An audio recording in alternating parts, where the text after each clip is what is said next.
Hey, welcome to the West Coast Biased. I'm Andrew Nemec, joined as always by Jason Suke and Nemec. Suke, how do I say this?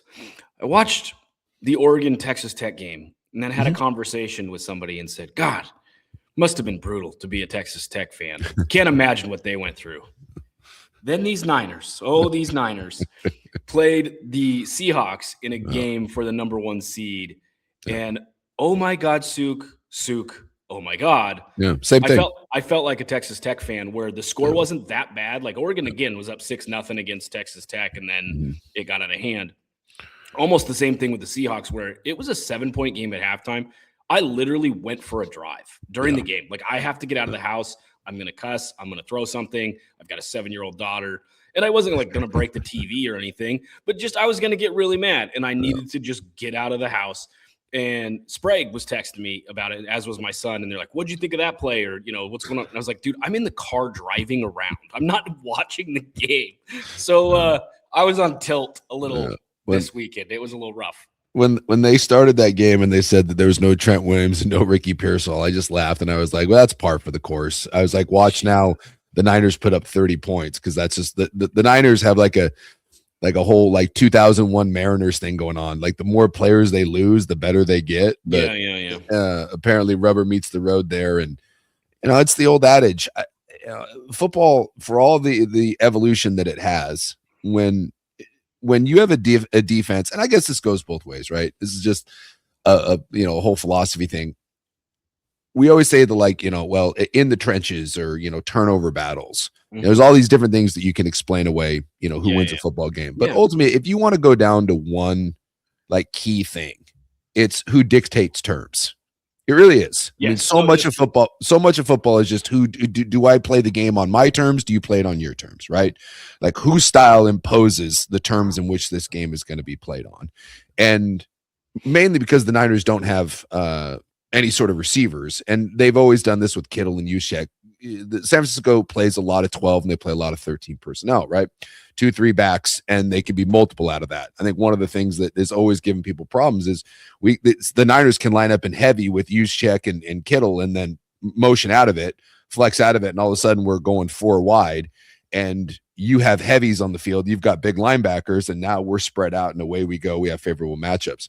The Niners ran, I think it was almost 60% snaps in heavy personnel in one way or another. Yep. And the Seahawks played not one snap in that entire game that wasn't nickel and or dime. I know. Dude, their DBs are so physical. Nick Emanwari, Tariq Woolen, Devin Witherspoon, those guys are bullies, man. Those 3 guys, that they, especially Emanwari, when they went out and got him, he's been a key to this whole thing. Yeah. But if I can play 6 DBs, six DBs, and you can't run on me, I have officially dictated the terms of this game, and those terms are FU, is what those are. When you run for less than 3 yards a carry and you can't run me out of my dime. I mean, I've heard, it's tough to play nickel against people that are playing heavy, but dime, I don't know if I've ever seen it, to play that much 6 DB and have a team absolutely not be able to do anything against you. And so it's dictating terms. And so when Seattle can play the way they want to, the Niners had no chance. Yeah. And then now I got to get into this whole, people yelling at Brock Purdy. I don't care. You could have had Jesus playing quarterback. If I'm in dime and you can't run the ball on me, this game is over. You can't throw the ball into those. Oh, and by the way, I'm still getting pressure on you. Right. I'm in dime and I'm still heating you up.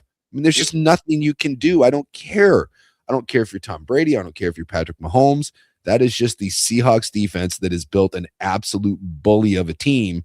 And it was impressive. Now, some of that I think is obviously injuries and all the things that go into the Niners. I still think that, to me, the coach of the year is Kyle Shanahan. And I understand what Mike Macdonald has done. I understand what Mike Vrabel has done. But when I look at a Seattle team, I see obviously a really, really good team that ended up being the number 1 seed, right? But I look at the 49ers, and my top 3 defensive front players are gone. 2 rotational pieces in my front 7 are gone. The best linebacker in football is gone. I've played without my best receiver one snap all year. I've played without my second best receiver, Ricky Pearsall, who's out seemingly every other day.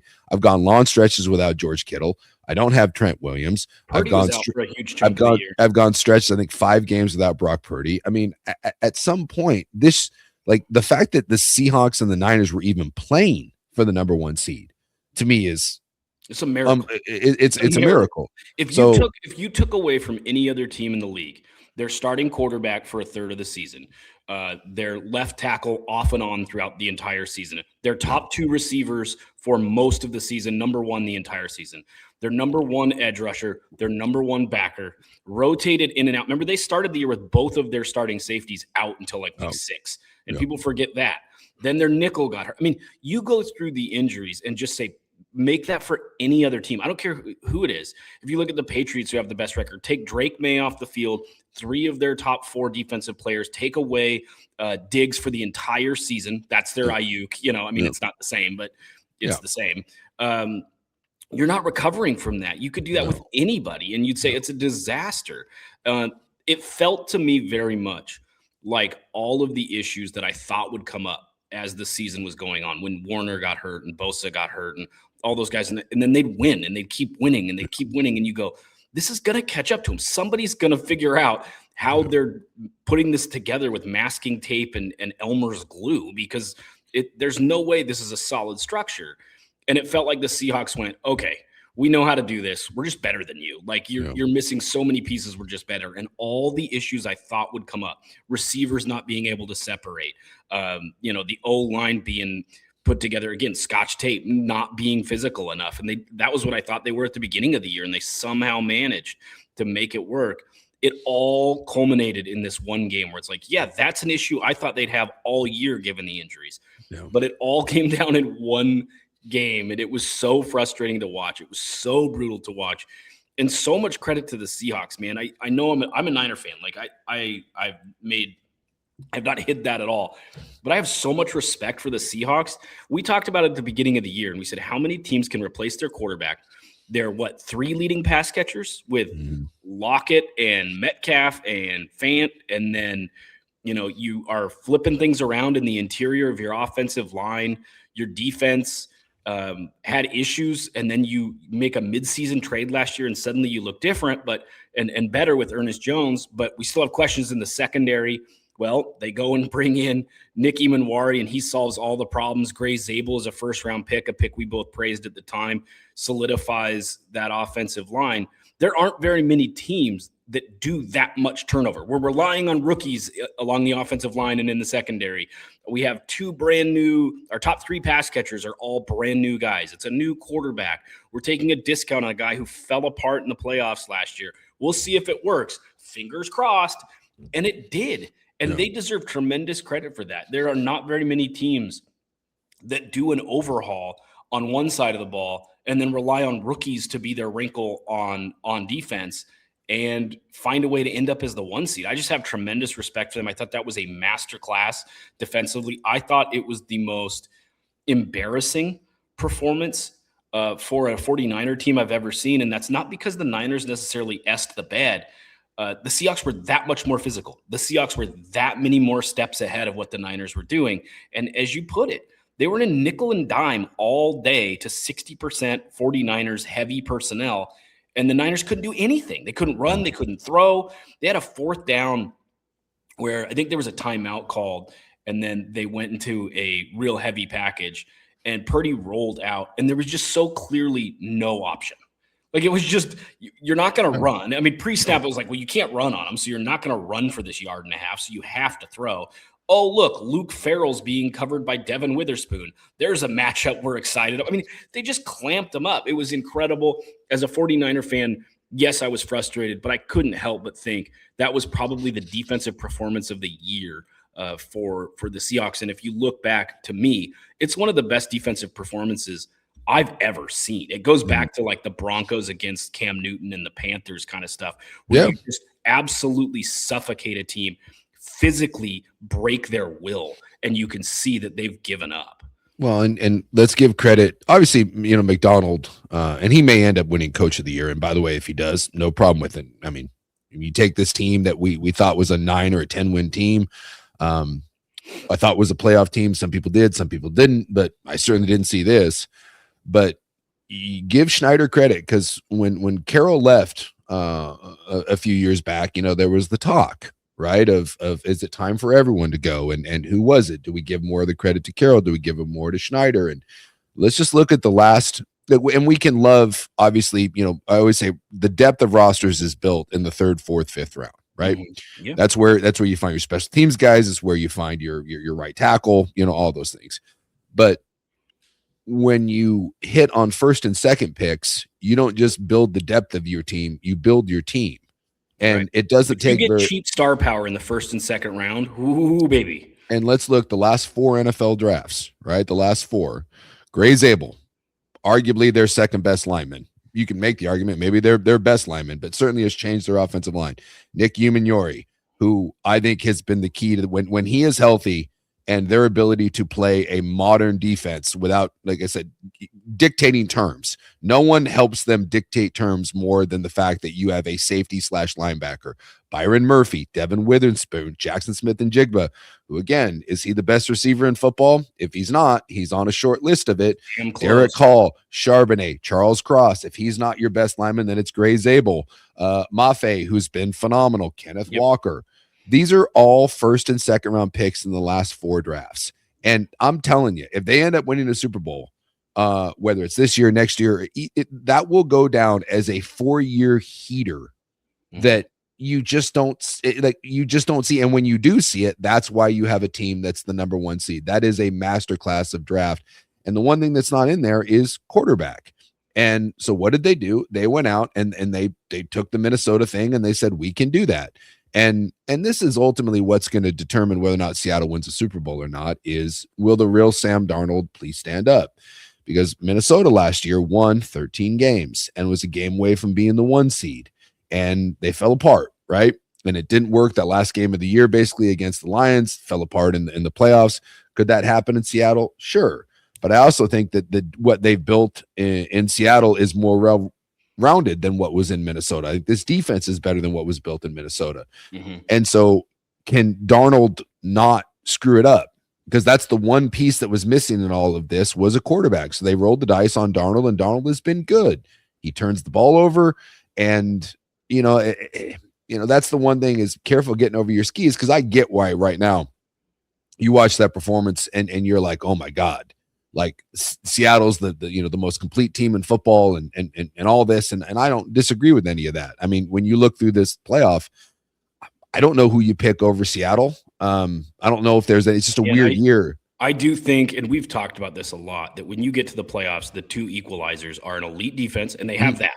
Yep. And then elite quarterback play. And they so clearly don't have they don't. And so for all of the right now, the recency of that Niner game and Seattle being the number 1 seed and 2 games to get to the Super Bowl now, and no one really scares you. We're 3 weeks removed from Seattle being down 16 points with 6 minutes to play against the Rams. Right. And yes, the Rams crap the bed better than any team in the NFL. I can't trust the Rams. I mean, we can go through the list of games that the Rams have lost, being double-digit favorites, basically. The Niners beat them when they were running running out the clock, essentially, just with the go-ahead score at the 1 yard line. The Niners go all the way down and win it. I mean, the Philadelphia game was inexcusable. The Seattle game was inexcusable. They were up 16 points. Yep. With 6.5 minutes to play. So I certainly get why you don't trust the Rams, but just be careful. As good as Seattle is, and as much of a bully that they have beat, we are not far removed from Seattle kind of getting run out of the building against the Rams before some funky turns started happening. The Rams started doing Rams things. So, and that's not a fluky Rams team. They should have. You could make a strong argument they should have beat the Eagles last year to be in the Super Bowl, and they the bed in that game, which is kind of again who they are. But so are they more complete? Maybe because they have better quarterback play there. I don't think their defense is nearly as good. So I just think it's a really interesting playoff run. But I get if you're a Seattle fan, and this goes to the college football playoff as well.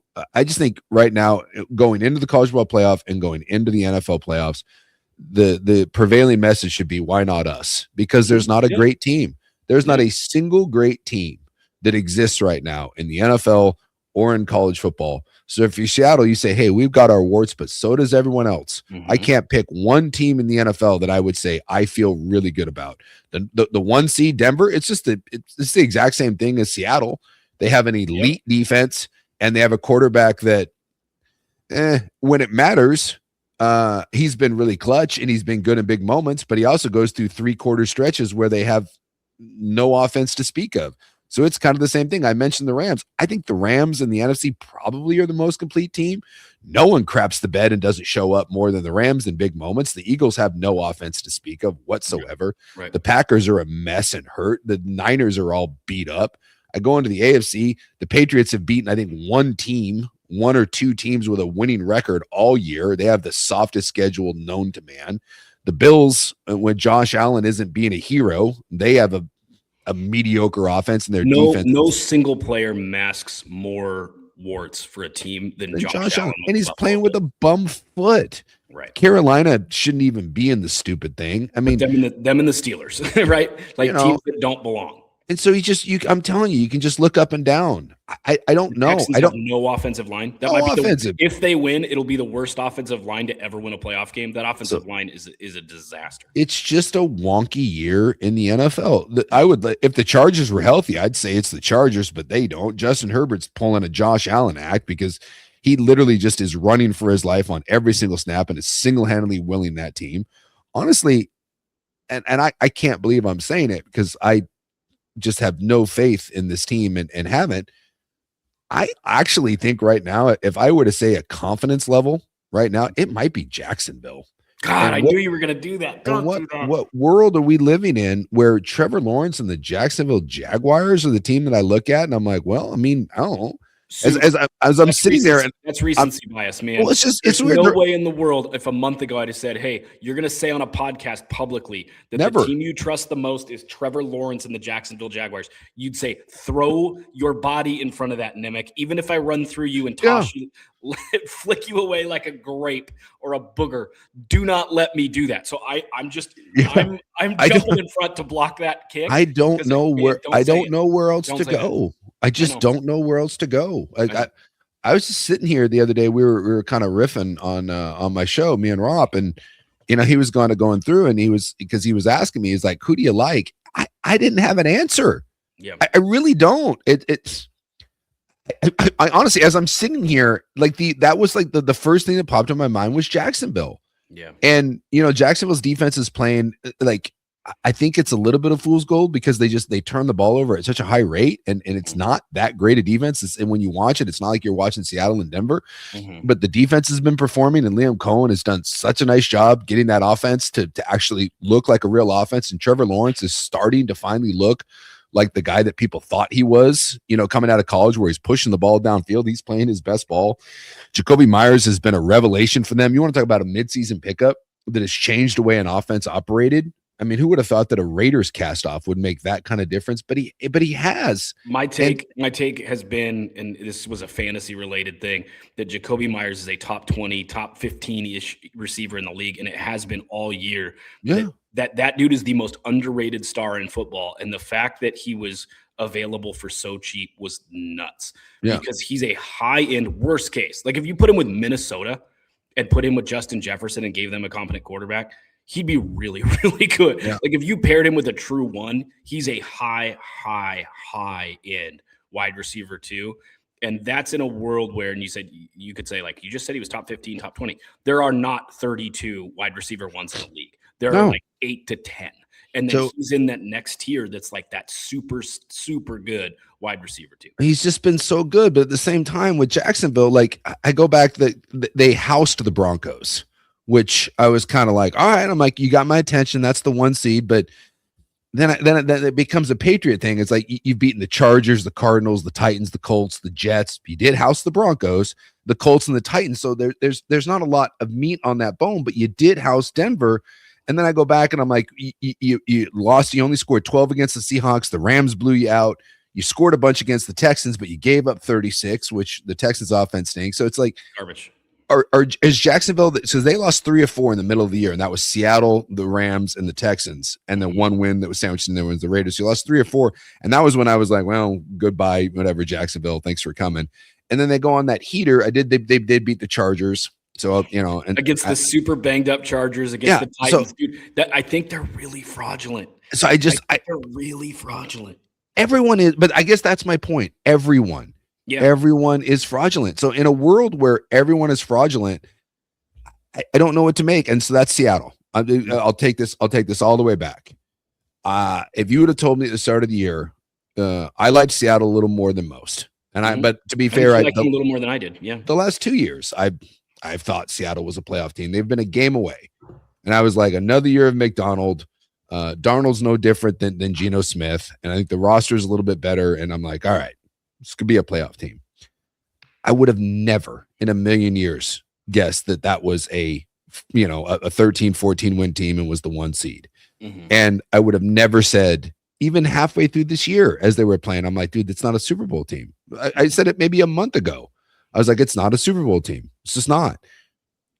They are a Super Bowl team because as much as they're a Super Bowl team because they're a good team, also because there just isn't anyone else out there. So do you have a giant fatal flaw, and do I have faith in your offense? No, I do. Do I love your quarterback, and do I think he's a Super Bowl quarterback? No. But when I look at the rest of the field and how it's set up, yeah, why not? Why not? Every team in the league, with the exception of the Carolina Panthers and like the Steelers, you're not, that's not realistic. But 14 teams are in. I think the Niners aren't either, and the Chargers are yours 2 up. But I'd say like 9 of these teams can realistically make the statement of why not us? Sure, why not us? But you're right. Like there's some teams that just are too they're too deflated. And that's the crappy part is I would have loved to have seen like this Charger team with an offensive line. I would have loved to have seen Slater and Alt. They'd have a shot this year. And that's what's so discouraging for the Niners, I think, this year is with the way their offense played. People forget because of how bad Saturday's game was. They didn't punt for a month. No. They didn't punt for a month. And Saleh with a defense that is just so banged up and so bad and missing so many pieces made that defense. They weren't good, but they were winning games. And that's it. Their offense was doing enough and they were winning games. Give them what if you gave them Bosa and Warner and gave them, this is how football works. Tough shit. But give them a healthy defense. Are they top 12? Are they a top 12 defense? No. Probably middle of the road. With an offense that has, Ayuk didn't even play this year and could have, and just was like, I'm out. Like, you make this Niner team healthy, and I think the Niners, this could have been the year where you go, Purdy's a top 3 or 4 quarterback left in the playoffs. The defense is good. They have a top 5 offense. They've got a shot. They don't have a ton of warts, but they're so hurt that this year where there is no Mahomes, where the Bengals are bangling, that the Bills seem, and the Bills could win it. I put money on the Bills. I bet on the Bills. Not a lot, but I put a little bit on the Bills because they have the quarterback. But there's so many other missing pieces. The Eagles don't seem right. It's wide open for, that team that's almost gotten there and not quite gotten over the hump, except all of those teams are hurt or banged. Like the Packers are this way too, where they just don't seem right now. And this could be a year where you go, well, they've been close. They've been on the doorstep. The Niners are banged up. The Cowboys aren't anywhere near there. There's nobody in the NFC. The Vikings aren't special this year.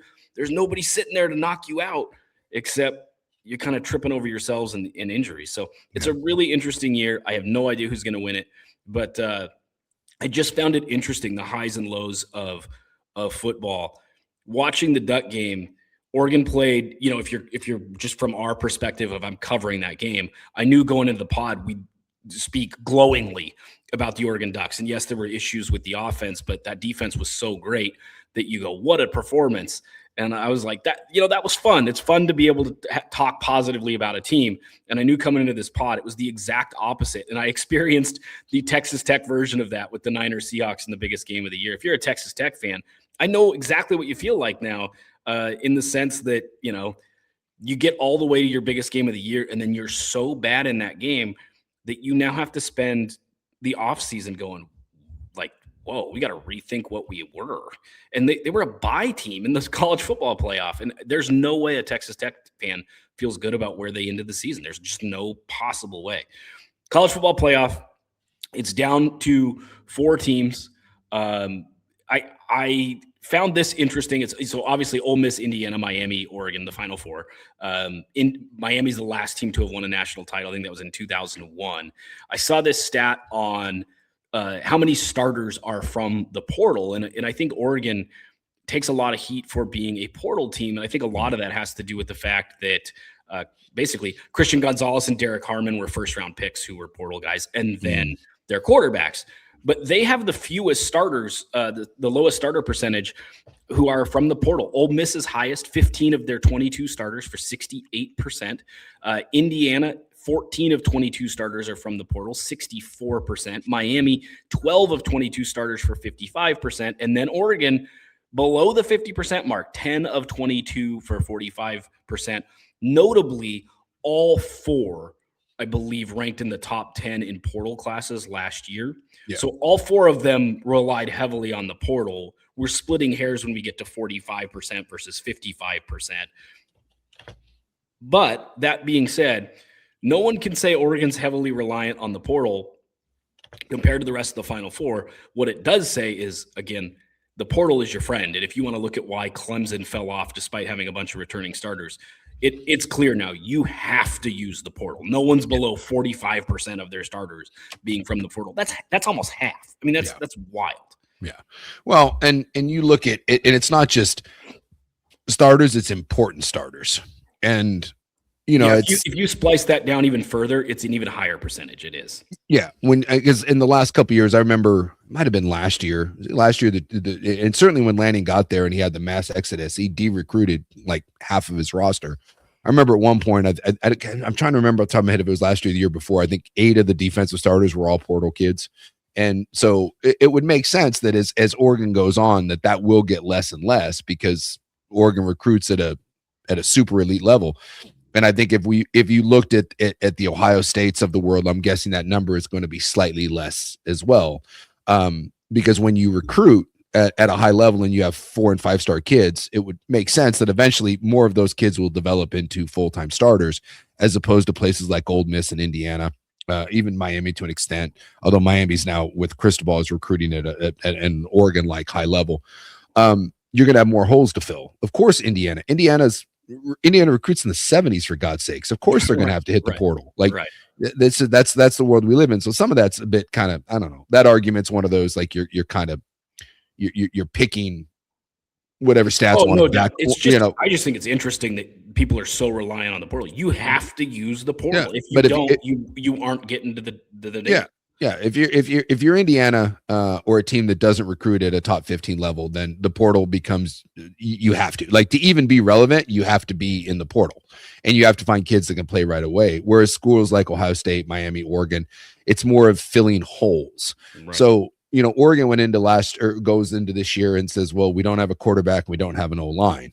Well, if this was a world where, I don't want to take any shots, but if this is Brock Thomas or Novosad that is starting at quarterback, and then you've got Fox Crater and who's the other one?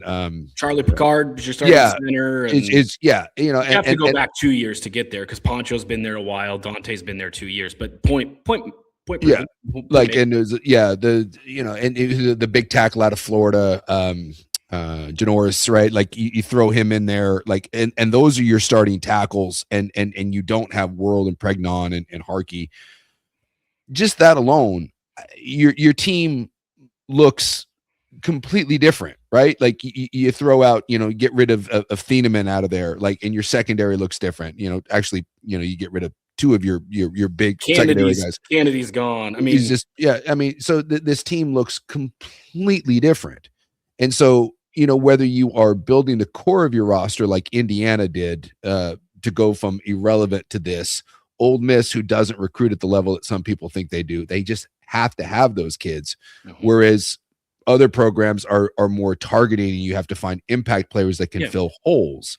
Either way, if you aren't in the portal, you're irrelevant at this point. And I think the days until something changes, the days of going in to a season with an unproven player at a key position for a marquee school, those days are done.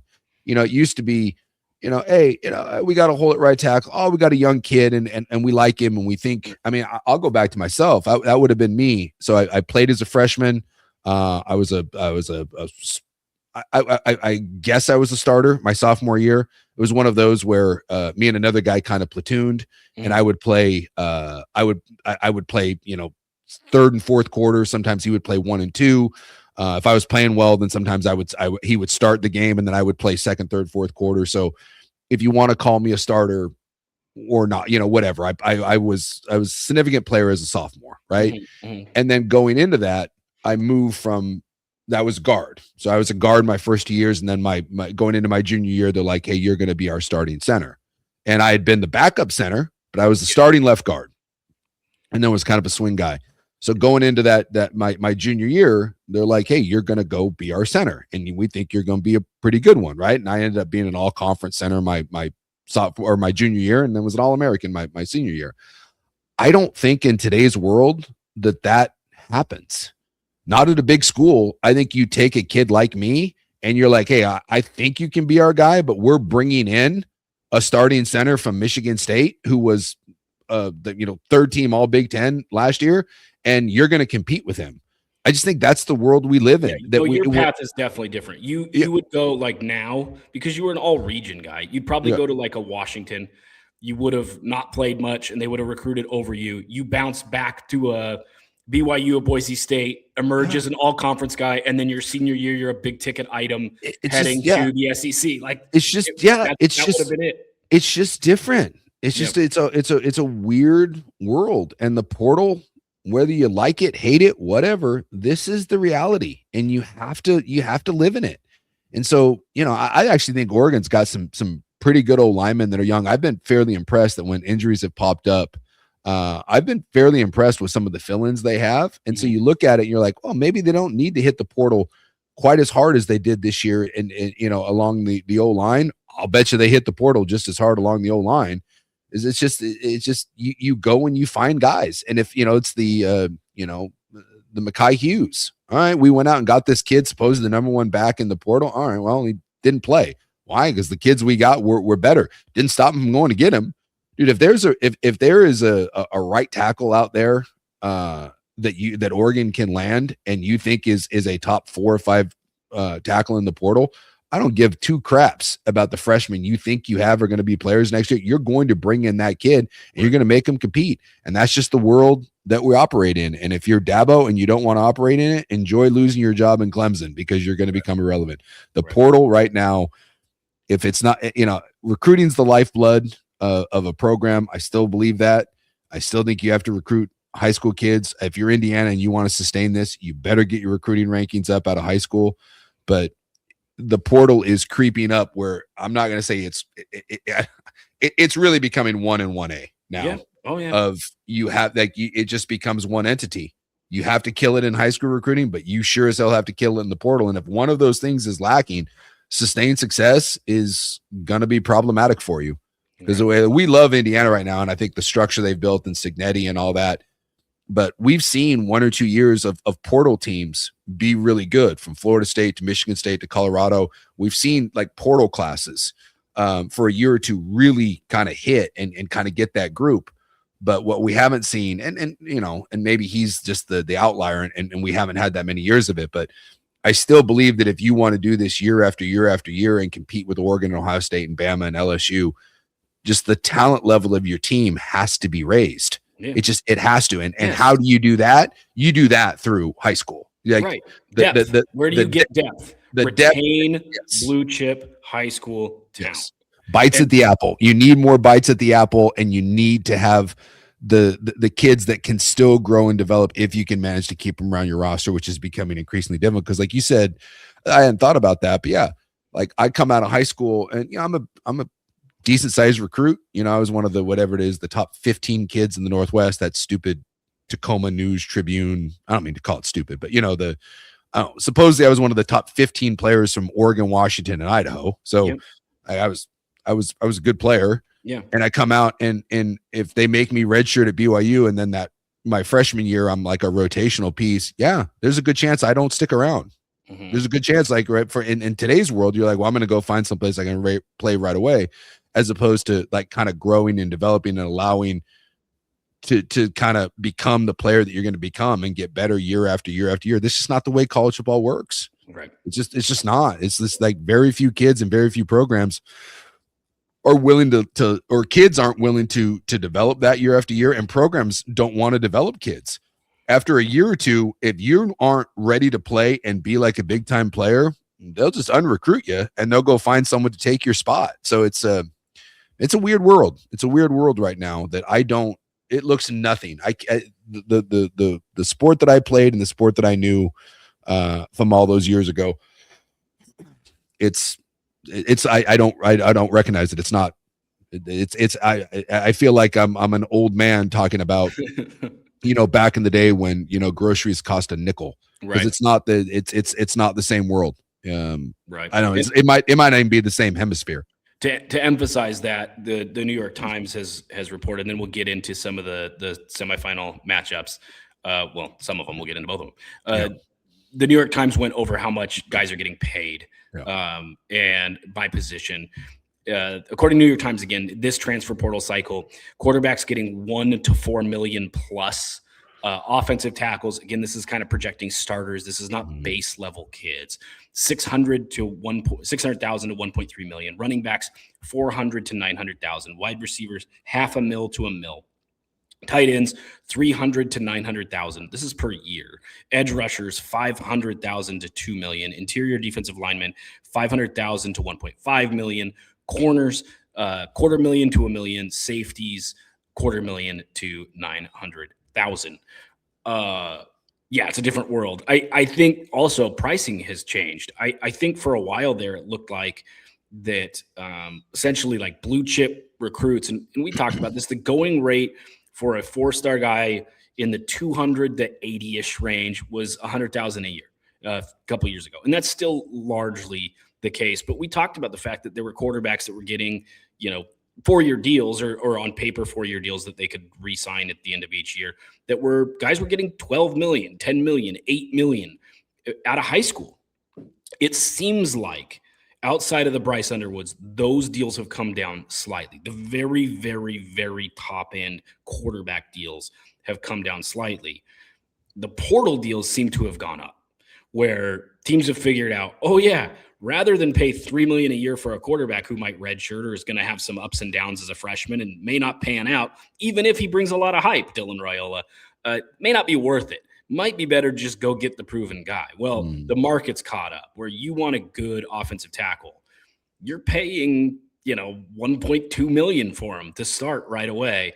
It is interesting the way that seems to go on. Again, good, like Cantwell got $2 million per. Jackson Cantwell, the 5-star offensive tackle, is going to Miami. He got $2 million per with an escalating number each year. So those top end guys are still getting theirs. It just now seems like you're paying for starters in the portal. There aren't a lot of discounts to be had. Whereas I think you used to be able to, even 2-3 years ago, you could get a few $100,000, $200,000 guys and have 4 or 5 starters at that number. I don't think you could do that anymore. No, and I thought eventually and maybe they still will. I thought some of these numbers would go down or at least flatten.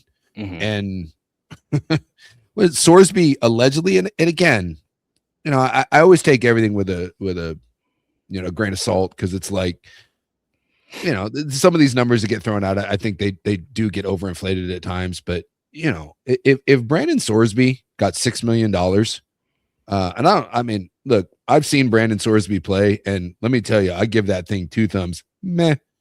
If he's fine. Fine. Rocco Becht, he's getting $3 or $4 million to go be the Penn State quarterback. Let me tell you, I've watched Rocco Becht play. I watch a lot of Big 12 football because BYU. Let me tell you, if $4 million is what it costs to go get Rocco Becht, you be my guest. He's fine. He's fine.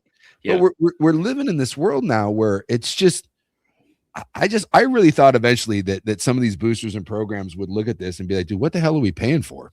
Mm-hmm. Like with college kids, like you go around.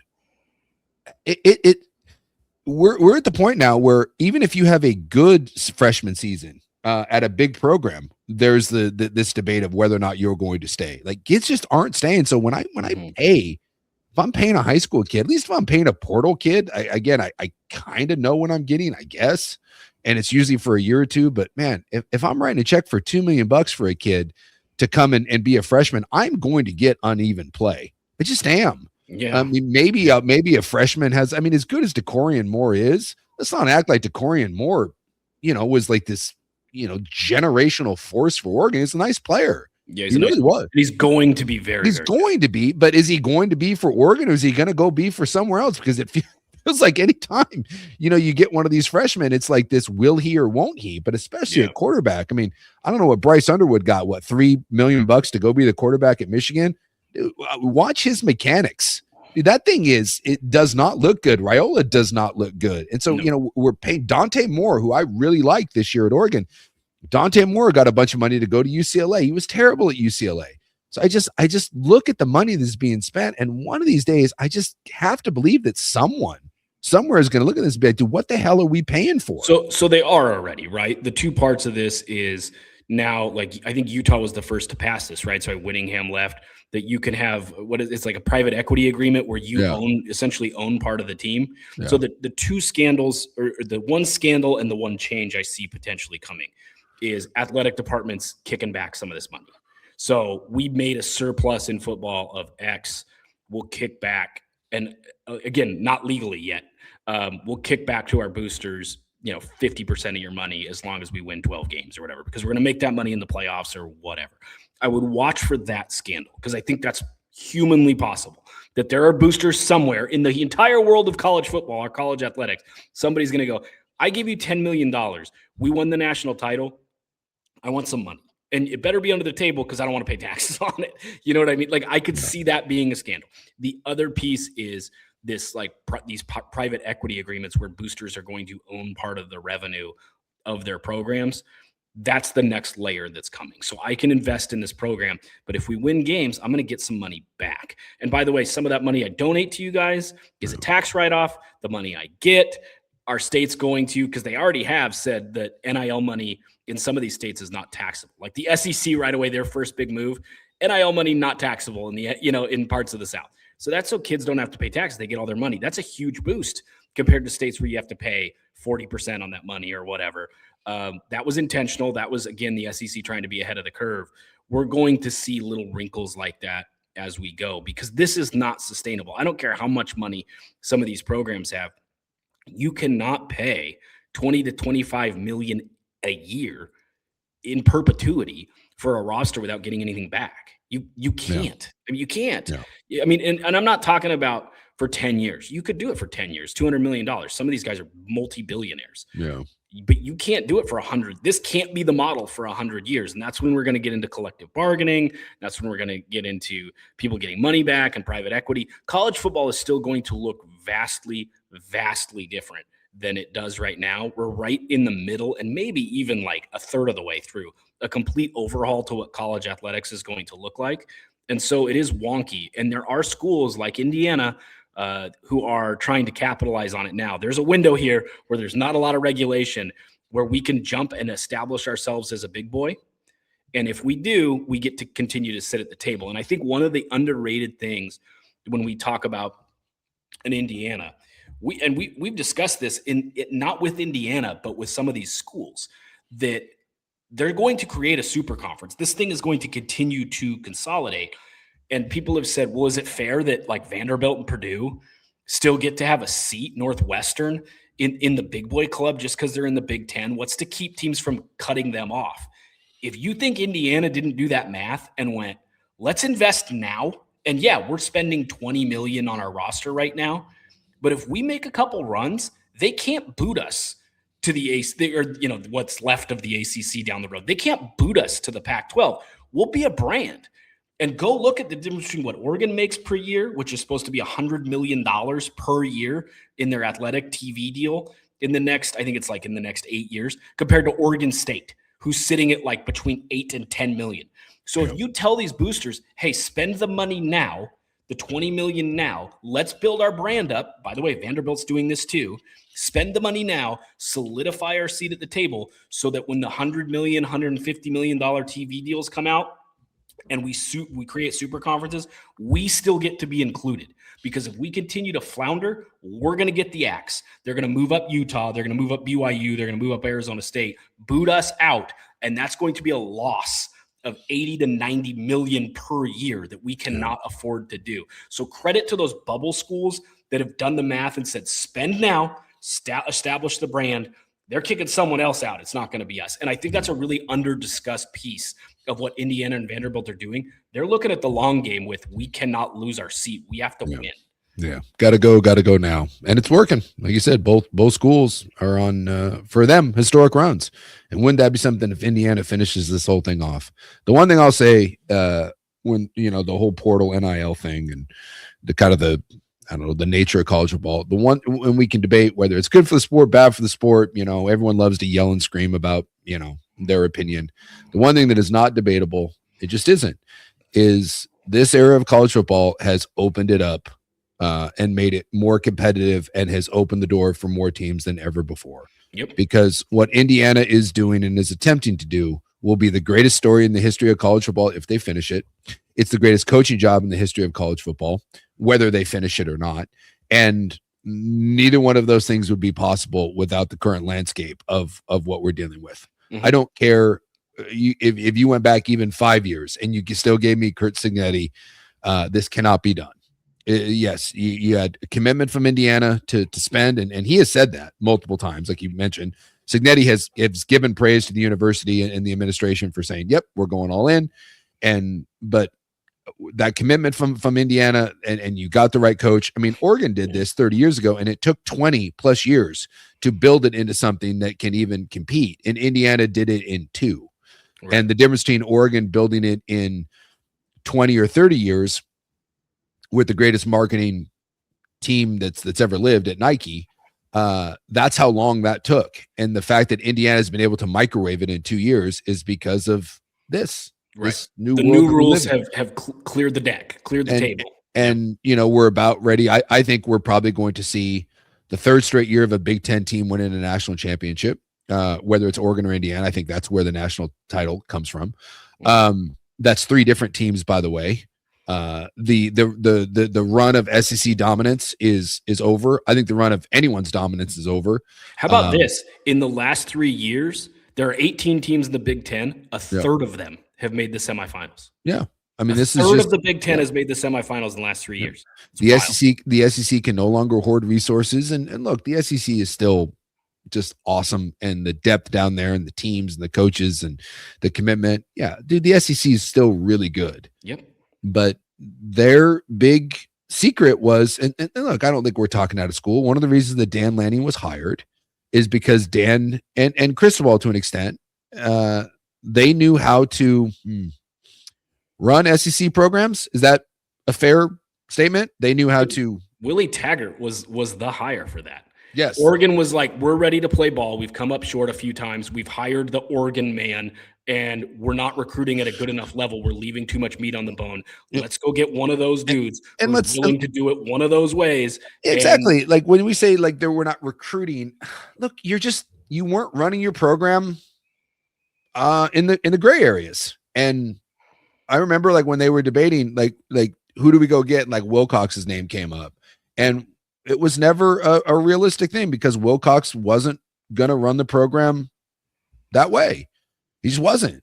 And they wanted someone that ran it. And so now everyone's running. Indiana's running it that way. Certainly everyone in the Big Ten, and Washington's running it that way, and USC's running it that way, and Arizona's running it that way, and BYU, for God's sakes, is running it that way. BYU's handing out money. Yeah. Texas Tech certainly is doing that. I mean, you can't have caffeine, but we can pay you $1 million a year to play quarterback. Hell yeah, we can. We gave the number 1 basketball player in the country. We gave him supposedly $6 or $7 million to come play here for 1 year. AJ and by the way, it works. Might be worth every dime. Their basketball team's good. Yeah.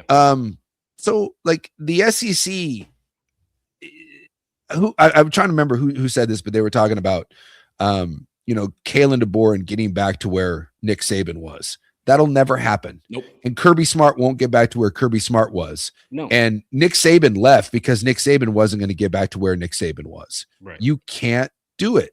The SEC was if college football was the Tour de France, right? The SEC was Lance Armstrong. They were doing it. They had the program. They and imagine running a race or competing in any sort of endurance sport where one side got to use PEDs, like the most elite PEDs in the world, and had sophisticated doping programs, and the rest of the field had to do it clean or do it with like back alley garbage. I've talked about this. I talked to a coach who was an assistant coach that was a source of mine in the Pac-12. He went down south to a school in the South, and this was before NIL, and said, like, one of his first days, they were like, okay, here's our budget for our recruiting class. Here's our budget to retain players and get transfers. And like, this is all set up where we have this much money, we have this much money. Then we also have, and this makes it sound bad, but it's not. I mean, it is, but it's not. We have a kind of a slush fund that, hey, if we have a really good year and we got to keep the players together, we give kind of bonuses there. Yeah. Or if we have a bad year and we need more transfers, we use the slush money and that was before NIL. Yeah. And he was saying, to get a kid on campus that's elite, we have to pay between $5,000 and $10,000. That's the going rate for an official visit. Not to get a kid, to get him on an official visit. Yeah. So that's the way it worked in the South before it was legal to pay players. I mean, people have no idea that stuff goes on. And compared to the Pac-12, where they didn't, honest to God, some of these schools did not know how it worked. No, and then all of a sudden, again, I just know for a fact, like, D'Anthony Thomas didn't come to Oregon because he loved the uniforms. Yeah. He didn't. And one of the reasons that USC was so mad, remember, that was a signing day flip. Mm-hmm. And one of the reasons Lane Kiffin was so mad is that they had already paid him. Right. He took USC's money and then he took Oregon's money and he flipped. And back in the day, Thomas drank USC's milkshake. They did. Yeah. And so, you get super pissed because you're like, hey, man, we held up our end of the bargain. And the kid was like, oh, whatever. Appreciate it. I'm going to take this over here. Yeah, exactly. That used to happen a lot, by the way. Yeah. It's like, take me to court. What are you going to do? You have no recourse. So, that was the world, when Terrell Pryor would put Oregon on his list as maybe I'm going there. Well, he was getting money to go visit and say, oh, I'm interested in Oregon. And that's how those conversations start. How do you get the big recruits to start talking about and get your name out there? You pay him to get on campus. And the SEC had been doing it for years and years and years. And even USC had their thumb up their keister and weren't figuring this out. Oregon was the first school on the West to be like, well, I'm going to do it the way they do it. Right. And all of a sudden you saw them built up. So the rest of the country now, the secret's out. Mm-hmm. Like the secret sauce is out. So it's never coming back. Will the SEC become irrelevant? No, it's ridiculous. The SEC is going to continue to be really, really stinking good. But when you lose your advantage and everyone else gets to be on the Lance Armstrong program and everyone else gets to do the same doping that you do and everyone gets the same drugs, and now I'm not buying my EPO and my my roids from the guy at 24-hour fitness. Right. Then in a back alley somewhere. And now I've got some doctor that's doing my blood work and, he's getting me all these advanced stuff.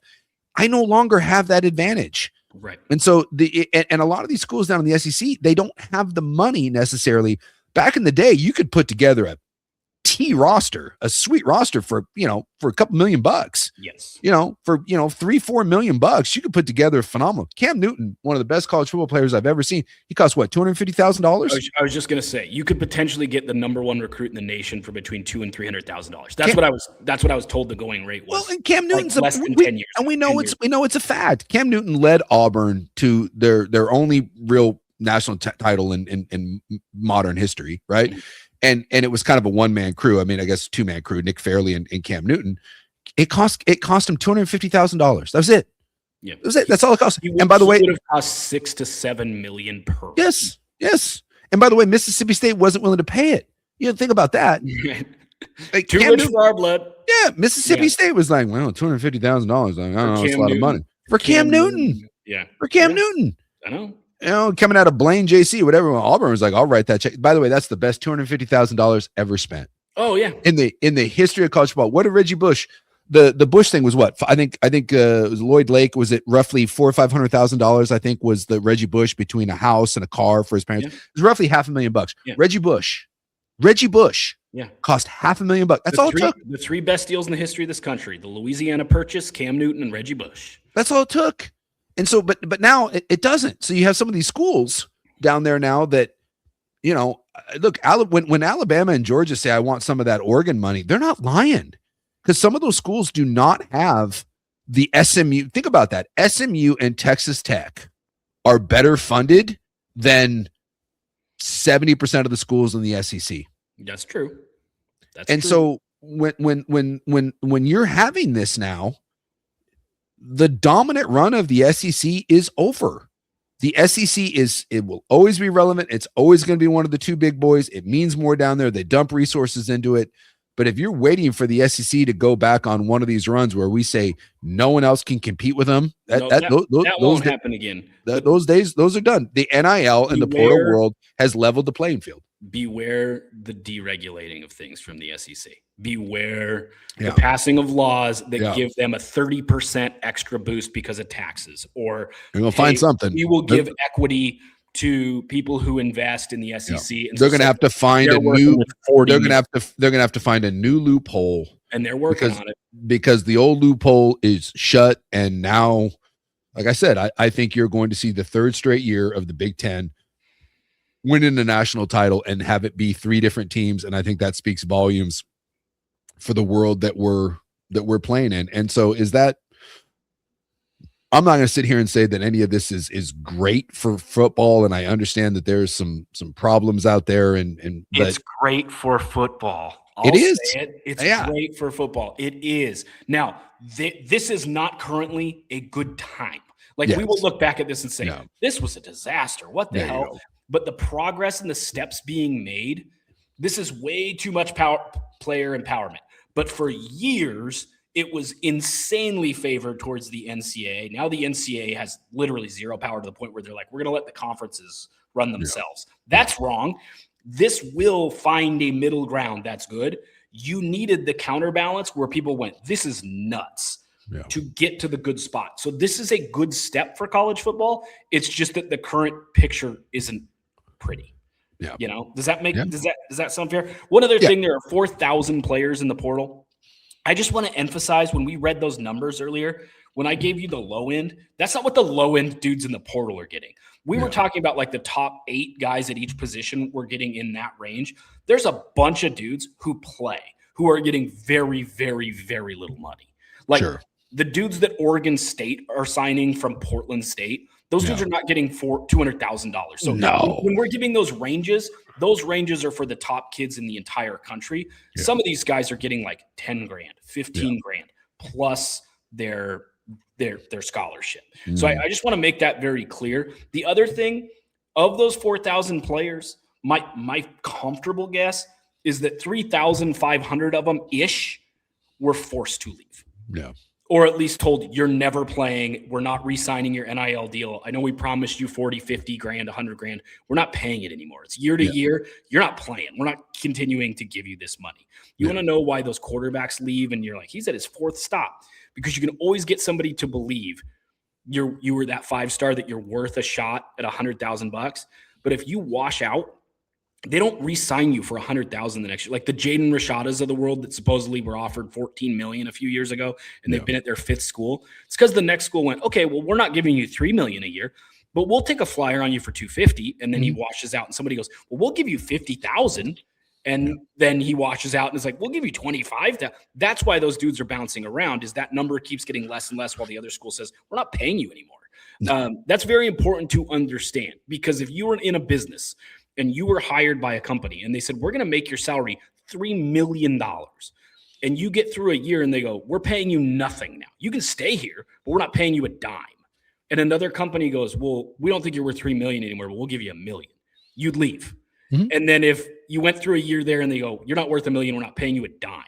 And another company went, well, we'll give you $350,000. you'd leave. So some of the people who are mad that like these guys are on their fourth stop and they're on their fifth stop. Yeah, it's because the school signed a deal with them and then pulled the deal out from under them after a year. Yeah. And they're going to get their money while they can because they're not stupid. They see the writing on the wall. They're not going to the NFL. Some of these kids absolutely know I'm flaming out on my fourth stop, but I still have a school that's paying me $75,000. I'm not that great in school. I'm not going to make $75,000 a year in the real world. I'll fight for that 6 year of eligibility because this is my maximum earning potential. Yep. When I'm 20 years old and I used to be a 5-star recruit. So don't crap on the kid for jumping around. This is a product of the system. Also, Oregon State fan, yes, Trent Walker's leaving. Yes, a couple of players are leaving. If there's any panic from Oregon State fan that like, oh God, 20 dudes left, go look at your special teams unit last year. Yeah. Those are the dudes that are in the portal. The backups who weren't even good enough to get a punt or an extra point off. Believe me, you want those dudes in the portal. It's a little alarming that they're filling the roster with like Portland State's defensive line. That concerns me a little bit. That being said, you want as much turnover with this roster as possible. The roster was a joke and a bunch of kids quit. You don't want that culture as part of your program. Yeah, I agree. Oregon, Indiana. I was going to make this whole joke about it being the third iteration of this game this year and have you like, what? And then be like, hey, if there's a Greenland 2, then I can definitely say Indiana, Oregon part 3. But it's low-hanging fruit. I'm not going to go there. It's interesting because I think the conversation about this Oregon-Indiana game is largely right, minus Oregon fan excusing pieces. So Oregon's right. You go back and look at that game. Malik Benson had one catch. Yes, it was a 44-yard touchdown, but he had one catch. Jamari Johnson wasn't really a factor. Kenyon Sadiq, 2 catches, 21 yards. DeCorian Moore and Gary Bryant were really the go-to receivers. Those guys are not really the go-to receivers anymore. Jordan Davison, late in the game, they kind of found him as a wrinkle where he averaged, I think, 7-8 yards a carry. Prior to that, it was Jaden Lamar, who barely sees action anymore. And he just entered the portal. I just saw it. And Noah Whittington, did he? That must have been. Was that today? Yesterday? Yeah, like literally, I just saw it. Like I have 2 screens up, and it came across my ticker. It was Lamar, and people forget that. It was Lamar and Whittington. People went, hey, these freshmen are pretty exciting. And Dier Hill only had 3 carries, and they went for negative yards because they tried to bounce him to the outside, and Indiana had that all sniffed out and knew what they were doing. All of that is true. All of that about Oregon is true, where you say they didn't have who they are now. The other thing I've heard from Oregon fan is, well, Oregon just had a bad game. Yeah, Indiana's freaking good, man. Indiana made your O-line look like dog ass. You gave up 6 sacks. Dante Moore looked lost because he couldn't figure out what they were doing in their coverages. The O-line couldn't figure out what they were doing with some of their blitzing in the way they drew up some exotic blitzes. Some of that was not just, Oregon kind of S the bet. I don't know what's wrong. They'll play way better next time. That's a good Indiana team who gave Oregon fits. So, yes, I agree with elements of that. I also think people went back and looked at Indiana tape. I've said this and said, you can bully them. And we said this in our preview show. I went back and listened. We were like, Oregon will wear them down. Michigan almost did it. Ohio State and Penn State did do it.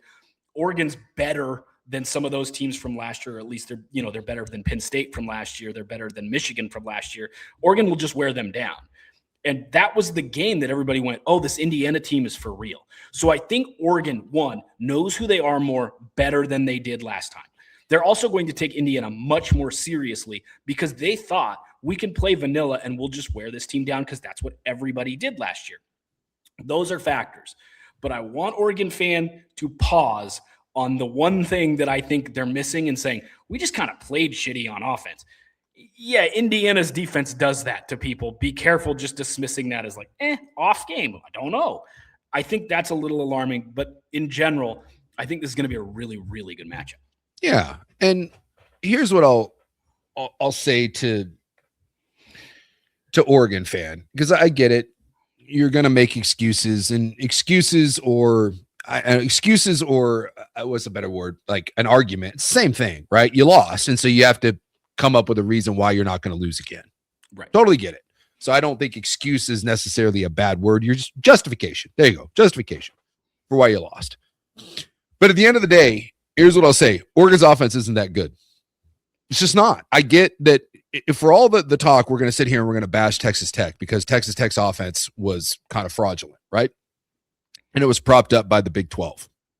That's fair, right? We go into that game. We didn't think Texas Tech's offense was very good. Turned out it wasn't very good. Oregon's offense is solid, but when you look at the rankings, it's the top 10 offense in the country. It's not a top 10 offense. And so you can sit here and justify all you want about Indiana, but I'll just come with receipts. The good teams that Oregon has played against, right? Because if we're going to talk about overinflation and blowouts and whatever, so against Texas Tech, they scored 16 points, right? The last touchdown came when Texas Tech was going for it on 4th and whatever, and they got a very short field. When the game and the other one was 1st and goal from the 7. Otherwise, It's 9 points. I mean, that is important. It is important, but I'll give you 16, right? Because you did create turnovers, so I'll give you 16 points. Okay. When Texas Tech was still playing, you scored 16 points against Texas Tech, right? Yep. Against Penn State in regulation, not counting the double overtime, how many points did you score? You had 17. Scored 17 points against Penn State. Against Indiana, how many points did your offense score? 13. Remember, one of those was the pick 6, right? Pick 6, yep. So it was 13-20. No, you scored 13 points. Against Indiana, against Iowa, how many points did your offense score? 18 points. Against Washington, right? You had 26. I'll give you 26. So against the better competition, and I'll even throw out the Wisconsin game because of the weather and whatever. I'll even hook that away. You were going to throw it in. I won't throw it in, but if you want to go, I'll go 21 on that. Okay. But I was just even going to toss that. I wasn't going to, because then people are going to talk about the weather, and so I was just like, fine, whatever, just hook it. And Dante Moore busted his nose, and I'll exclude that. So in the games against good teams that top you play, 35 defenses. Those are all top 35 defenses. Yes, So I don't know it off the top of my head, but if we go, that's what I say. So 16, 17, 13. 26 right? And 18. So you're averaging what, 16-ish points a game against those teams. Something like that, yeah. That's not opinion. That's fact. Right. And so you can sit there and say, well, Jordan Davidson and this and come up with all these different reasons why. And we had injuries. I get it. All of those things. But at the end of the day, that's not a small sample. That's going all the way back to the start of the year until the game that you just played last week, or 10 days ago, whenever you played Texas Tech. So the truth of the matter is, despite all the gaudy numbers, and this is fair, if we're going to do it to Texas Tech or we're going to do it to Ohio State, let's be fair. Let's have some intellectual honesty and do it to Oregon. Mm-hmm. Your offense in big games plays conservative. It gets ground down. You don't run the ball very well. And at the end of the day, you ain't scoring a bunch of points. Yeah. So, that's just the truth. So you have an Indiana team that hasn't given up points to anyone. Right. This Indiana team is really stinking good. And yes, they might not have the real profile of anyone, but against their elite teams, right? Their defense, if we're going to say they're better teams, against Illinois, they gave up 10. Against Iowa, they gave up 15. Against Oregon, they gave up 13. Scrolling here, against Penn State, they gave up 24. That's not great. They needed that one. Against Wisconsin, they gave up 7. Against Ohio State, they gave up 10, right? And against Alabama, how many did they give up against Alabama? 3. So when I look at those two things and you say, why do people think Indiana is going to win? It's that Indiana's defense doesn't give up points, and Oregon's offense against elite teams doesn't score. They've scored 20 points one time against their better competition. 2, if you want to go Wisconsin, I'll give you want to go 21. So that is a real thing. Can Oregon beat Indiana? Certainly. Right. I get that game at Austin was a close game in the fourth quarter, and then a couple things went your way. Tied with 6 minutes and 40 seconds. Tied with 6 minutes to play. So is Oregon capable of beating Indiana? Absolutely. But was that some sort of fluke that Indiana came into your house and beat you like that? It is not, because the truth of the matter is that one team doesn't give up points, and Oregon doesn't want to admit it. If Oregon wins a national title this year, it will not be because of Dante Moore. Well, I'm saying that. It won't be because of their offense. If they win a national title, it would be because of their defense, and then in moments, Dante Moore can be really good. It's the same thing we talked about in the NFL. What are the X factors this year? We say every year in the NFL, an elite quarterback and an elite defense. Yes. It just so happens, because there's no juggernaut in college football, we're kind of defaulting back to that. Do you have an elite defense? Do you have an elite quarterback? Then you have the factors to win. Indiana does. Yes. Oregon does. Yes. Indiana's playmaker depth and line play might be better. And that's just the way it is. The weirdest argument for me that I've heard in the last month, and it's come from people I respect, is that Oregon had the best offensive line in college football. That's just not true. From a lot of people. I mean, it came out from a lot of people and people who know what they're talking about.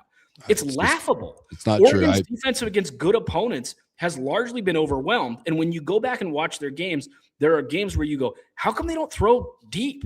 Those safeties are creeping. They can't throw deep. They didn't do it against Penn State. They didn't do it against Iowa. They had a hard time doing it against Wisconsin. They didn't do it against Texas Tech. It's because they knew their offensive line could not hold up. No. They do a great job, and Stein has done a great job of building an offense around a team that doesn't have elite proven pass catchers and doesn't have an elite O-line. And that's why there's a lot of bubble screens. That's why there's a lot of run. And against teams they can overwhelm and their O-line is much better than, they absolutely dominate because Stein's really good. Yep. Stein's a really good play caller. But when you're dominated up front and you don't necessarily believe you're going to win in one-on-one coverage with your receivers, Oregon becomes pretty short throw, run, short throw, run, short throw, run, and hope their defense stays in it. And you can look at last week's game and say, well, that was a one-off. It wasn't a one-off. That's what they did against Penn State the entire first half. It's what they did against Iowa. It's what they've done in games where somebody went, okay, your O-line's not that good. We're just going to bully you a little bit. And once that's happened, Oregon's everything stays close. They run, everything's tight. It's short throws. It's the occasional deep shot, but it's mostly very tight. And Oregon has to break that trend. The O-line has to play its best game of the year for Oregon to win this game. I happen to think they can, and I think Oregon is on par with Indiana, but this idea that Oregon's offense is super elite and they're not going to get slowed down by Indiana, to me, is silly. If I think Oregon wins a low-scoring game if they win the game, we're not getting a 41-32 shootout. That's not happening. These two defenses are too good. Find me one game that Oregon has won against a good team where, again, I just went through in the 30s. They don't. No, they don't. They just don't do it. And against Texas Tech, they kept throwing all those bubble screens, and we were texting back and forth during the game and said, man, one of two things is going to happen here. Either Texas Tech is going to take one of these back for a pick six, or Oregon has to do a pump and go and try to throw over the top here, because they can't keep living in this world of just throwing these that are just getting blown up. But when your tackles can't hold up the way you want to in pass protection, and I really like the interior of the line, especially Pregnon and Poncho, and this is where Indiana has a nice advantage. They're big road graders, but if you get defensive lines that stunt and move, they can give those guys problems because they're big and they're bullies, but you can get across their face. You saw Pregnon, who I think is he had his worst game of the year. It was a bad game. Texas Tech was crossing his face, and there was no cutback lanes because he couldn't seal the backside. I thought Poncho, some of the bad snaps was because he was worried about having to move to handle with the quickness of their D line.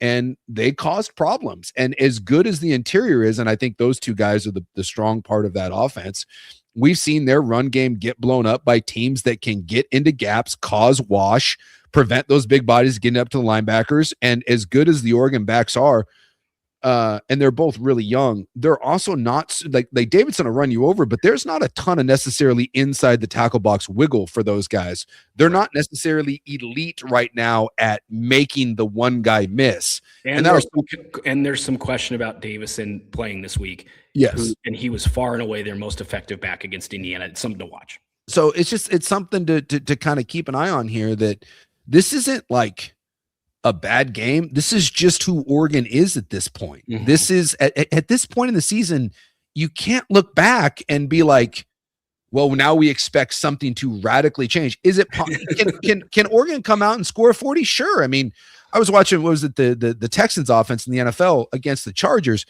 All of a sudden they hit these two big shots and you're like, dude, where the hell has this been? Right. Sure. When you have DeCorian Moore and you've got Dante Moore and you've got Sadiq, dude, is it possible that Oregon comes out the box and hits a play action pass to DeCorian Moore on a go route, or Sadim up the seam, and it's 14-0 before anyone blinks? Sure, it's possible, But this idea that you can take what you've been for now, what?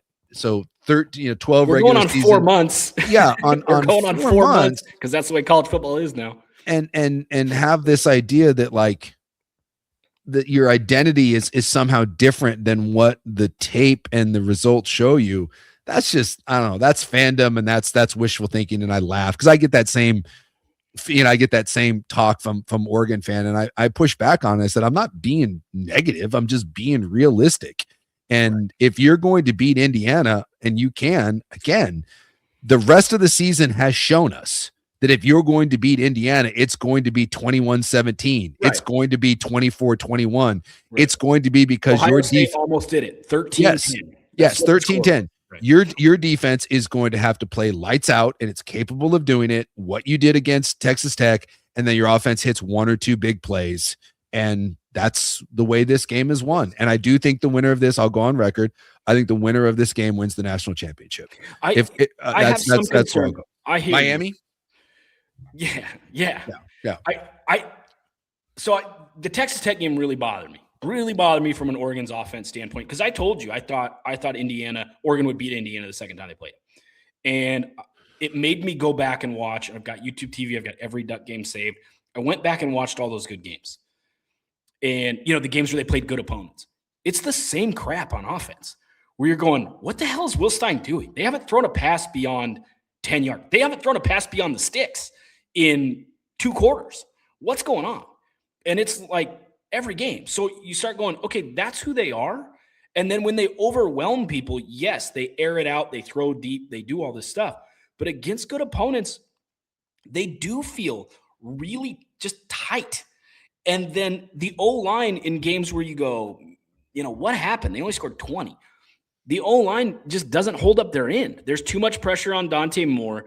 He starts to get kind of jittery. He throws the ball too quick. It forces him to miss a couple things. That happened in the Penn State game early, and then he kind of figured it out.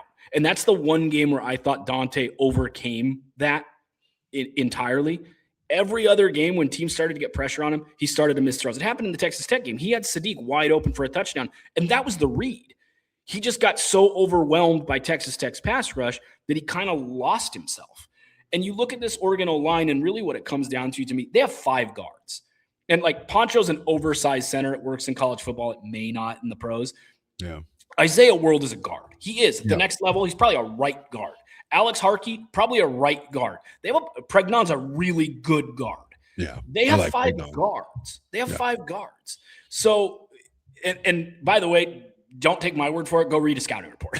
Go read an NFL scouting report about Isaiah World or Alex Harkey, and they'll say they'll slide inside, be decent rotational players. Yeah. That's fine.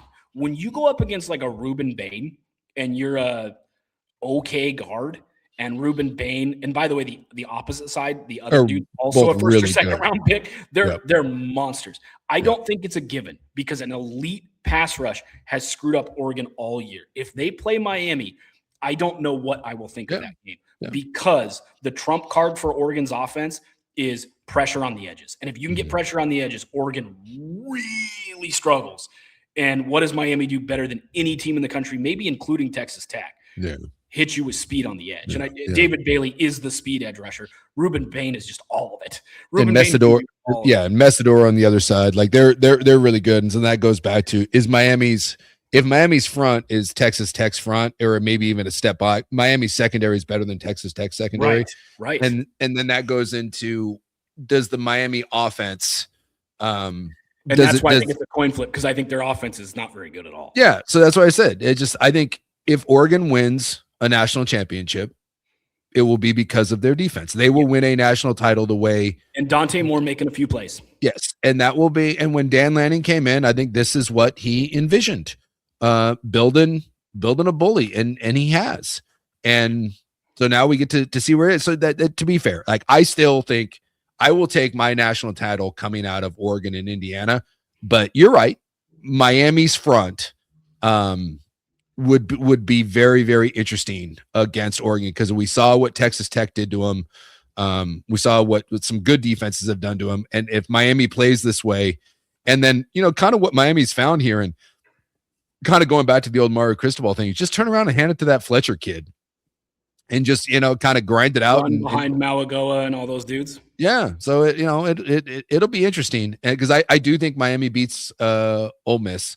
I just think from is great a story. Way, Indiana, I think, could thump Miami. Yeah.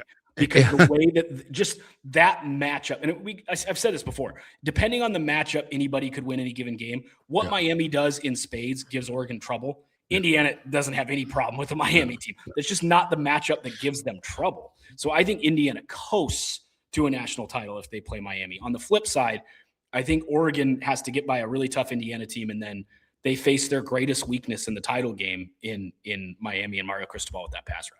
Yeah. So we'll see where this goes. I think it's a very interesting Final Four. I just think the Ole Miss thing and the coaching, it just eventually, Ole Miss isn't that good, and the coaching upheaval, it's just too much to overcome. Miami has that feel about them. They have that look about them right now. I think they're playing with an edge. So I think it's going to be Miami. And honestly, I don't know. I will Indiana, who I doubted coming into the year. I doubted at the Oregon game. I doubted against Ohio State. I am a believer. So my pick will be Indiana and Miami. I think Oregon can do it, but Oregon has to prove to me that they can do it, because Oregon hasn't proved it and Indiana has, and they proved it at Autzen Stadium, one of the toughest places to go in the country. And I think they came in and they were the better team. Yes, it was a close game, but watching that game, Indiana was better than you. And I'm not certain that much has changed between then and now. So I think it's Indiana. I think it's a tier better. That's what's changed. And they figured out their identity with some of the jumbo 2 tight end sets. I think it's Indiana, and I think it's Miami. And boy, what a world that is. Or, if you gave me Oregon, if you gave me Lanning and Cristobal, for the whole thing, it's fascinating. Fascinating. So again, careful crapping on college football. I get it. There's things that are problematic. Is college football really fun to watch right now and really entertaining? And these are our matchups. I'll take it every day. This is pretty awesome. So we've got Super Mario for Mario's nickname. Signetti, I don't know if he has a nickname yet. He's just a red ass. He's just a weird dude. Phil Jackson was the Zen Master. I have the perfect Dan Lanning nickname. What do you got? The Zen Master. If Phil Jackson is the Zen Master for elite coaching, how is Dan Lanning, that picture of him like, how is he not the Zen Master? How is that not his nickname? Yeah. I don't think it would. He wouldn't go for it, but Well, no, I mean, no, but he is. You know what I would love? I would love James Crepea to ask him about being the Zen Master. Yeah. I think that would go as bad as almost any question Q&A session in the history of Oregon sports. I don't think he should be the guy to ask it, but it would be really funny if he did, because I think the Zen Master is the perfect nickname for Dan Lanning. Yeah, dude, that dude is just wired differently. And I said it at the start of the year. I believe my quote was, if I'm starting a college football team, I want a psycho. And when you look at 3 of the 4, because I don't know a lot about Golding at Ole Miss. He's not an interim, but he essentially is. Yeah. So for Kiffin's work. So if we're going to put Lane in there, Lane Kiffin is psychotic. Mario Cristobal is psychotic. Kurt Signetti, not sure if you know this, freaking psychotic. And Dan Lanning, he got the Indiana job, he said, Google me. Can you imagine having that much confidence? Dude, you're going into Indiana. You're that confident you're going to win. You're like, I'm going to win. Google me. Just like, dude, wow. There's a great clip of after the Rose Bowl. McAfee's doing whatever Pat McAfee does. And, he's got ties to Indianapolis, obviously. And he looks over at Signetti and like mid-interview, Signetti just kind of looks at him and gives him like one of it's like this finger point. I love that guy. He's awesome. And I really like Lanning, and he's a psycho. We talk to him every week, and he's psychotic, and he kind of makes you work for interviews. And, everyone has their little picadillos, but I think he's a fun guy to cover, a fun guy to be around. And he's an absolute psychopath. We like him, right? We think he's a psychopath, right? And when you're playing football the way we play football, right? You have to come out and play one play at a time, right? Right. That's his shtick. over the last 2 years, things he said on the program, being cold is a choice, being sick is a choice. Like, I mean, just the stuff that he throws out, and it's not hyperbole. He believes it. I asked him about Christmas, and he basically said he didn't give a shit. It's like he said, my family knows we'll celebrate, and my team knows we'll celebrate after this job is done. He is single-minded and he makes no apologies for it. And did you watch any of the Elway documentary on Netflix, by the way?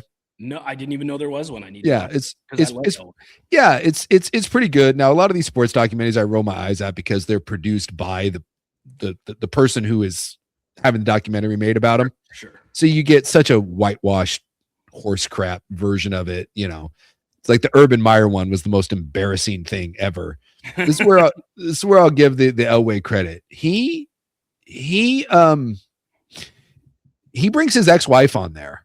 And they talk about that as Elway's career was winding down, his family was kind of crumbling, that Elway basically had a choice to make. And he talks about it, that do I kind of basically try to, kind of move on to my next phase in life and kind of try to grab my family, or do I lean into it? And he said the most important thing to me was winning a Super Bowl. And they bring in his ex-wife and they talk about it. And I mean, he basically says, F my family, I'm going to win a Super Bowl. And it's a little like, whoa. That's like the Urban Meyer was that way. Remember his Urban Meyer's daughter gave a acceptance speech taking her scholarship to play volleyball at like Florida something or other. She thanked everyone but her dad, because she goes, my dad's not there, so whatever. And Urban was like, that really hurt. And then he took an Ohio State job like 6 months later. Tom Brady's wife, who's the most famous model in the world, said, if you go back to play football, we're getting divorced. Like, this is our time to finally be together. And Tom Brady was like, I'd really like to win 8 wins with the Buccaneers, so I'm going to go back and play football. Like, this is what it is. And that is, like, whether you think it's good, bad, healthy, whatever, I don't care about family life. I don't care about work-life balance. Out of my coach, I want a psychopath. And I'm telling you, there are 3 confirmed psychopaths running 3 of the 4 finalists. I don't know. Like I said, I don't know about Golding at Ole Miss, but 3 absolute psychopaths. And I'm here for it. It's entertaining. And I just think I think in college football, by the way, just with like a cerebral coach or a defensive minded coach or an even keel coach, if you want to be elite, you need a psychopath. You do. Yeah. I want Nick Saban winning a national title, and then 24 hours, like literally less than 24 hours later, like he won a national title, and you would see him be miserable and being like, well, tomorrow you're like, dude, you just won the national title. F that. Got to go recruiting tomorrow. He's a psychopath, and that's why he's the GOAT. And that's why I'm not. I don't have psychopath. I don't have that. And I'm glad I'm not, but at the same time, I'm envious of those people that truly can just shove everything else to the side and just say, this is all that matters. Yeah. Yeah. I went into last week thinking Oregon would beat Indiana. So the last thing I want to say is, after a rewatch of Oregon's 3 or 4 games that mattered, I'm really worried. I'm worried. And I think Oregon can win. Because this potentially could get clipped up and be like, you thought Oregon had no shot. Oregon has a shot. Oregon has a real shot. But what Oregon does well doesn't really mesh. Indiana's going to take away what you do well. They're too well coached. And Oregon has not found a way to adjust and succeed against anyone all year when someone takes away their favorite couple things to do. If you can't consistently run, if you can't pretty easily throw those deep shots to spread you out, Oregon's had 3 or 4 games on tape. You go back and watch and go, God, they're just grinding through these drives trying to find a way with no answer. It worries me, man. I'll be honest. I do, gun to my head, life on the line, I think it's Indiana, Miami. I do. And I hate saying that, but this O-line has kind of struggled all year against good opponents, and this offense has stalled against good opponents all year. And to ask, as you said, and I think it's a good place to leave it, asking someone to change who they are when we've watched them for 4 months is silly. And you could put on your green and yellow and I guess black and pink and whatever color glasses you want to give Oregon to wear your Oregon colored glasses. It's really tough to ask Oregon to be someone other than who they are in the biggest game of the year 4 months in. And I don't see it. I go back and watch and I don't see it. I don't see enough things where I go, man, they did that. Okay, what if you include that? What if you include this? What if you do this? What if you have this? Their tough games are all the same.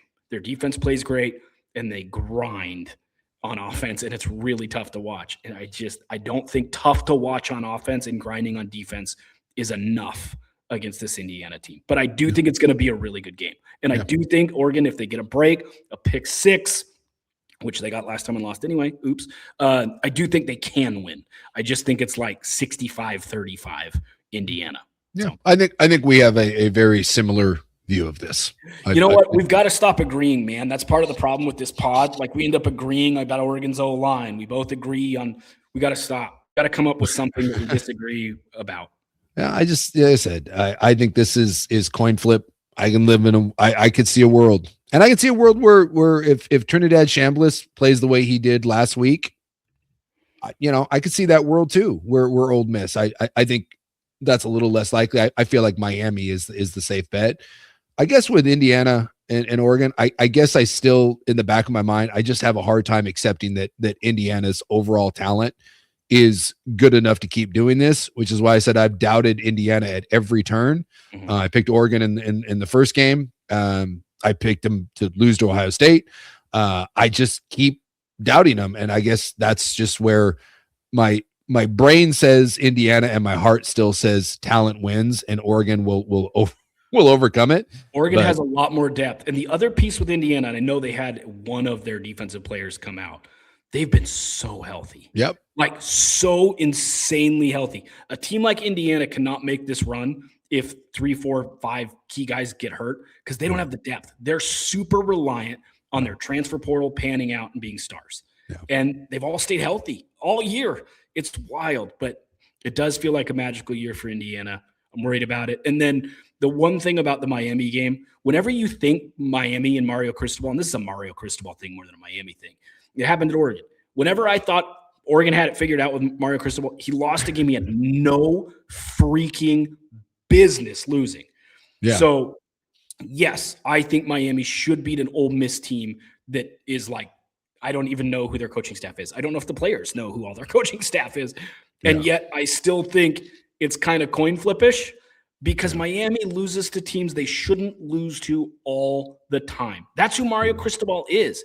And when things get tough, he S's the bed and says, we're just going to be tougher. Let's run it between the tackles and we'll find a way. And they don't.